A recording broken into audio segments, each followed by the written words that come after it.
The governor of the region of Lombardy, at the epicenter of Italy's coronavirus outbreak, has placed himself in quarantine after one of his staff came down with the disease. Attilio Fontana, who has held repeated news conferences this past week to explain how his region is dealing with the flare-up, announced the news on Facebook late on Wednesday and videoed himself putting on a surgical face mask. "For now I don't have any type of infection so I can continue to work, but for 2 weeks I will try to live in a sort of self-isolation," he said on Facebook.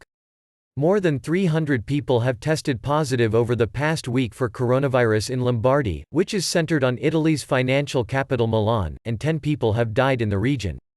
Across all of Italy, more than 400 people have contracted the disease and 12 have died, the worst contagion so far recorded in Europe. World Health Organization (WHO) Executive Committee member Walter Ricciardi has suggested that the numbers in Italy might be exaggerated, saying only 190 cases had been fully confirmed in a two-step verification process.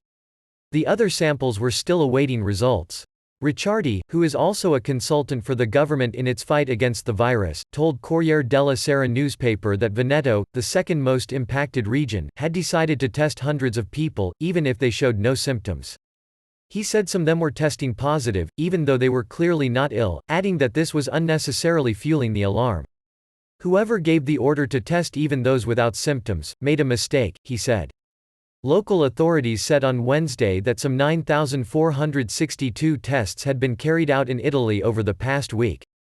Analysts have warned that the outbreak could shunt Italy's fragile economy into its fourth recession in 12 years, with many businesses in the wealthy north close to a standstill and hotels reporting a wave of cancellations. Claudio Marenzi, head of fashion at the industrialist lobby Confindustria, said the textile and clothing sectors were taking a battering, with international buyers pulling their orders out of an irrational fear that the product might be infected. "There have been a wave of cancellations driven by news of the spread of coronavirus," he told Il Sole 24 Ore Daily. Speaking with colleagues and associates, "We can consider that 2020 is lost.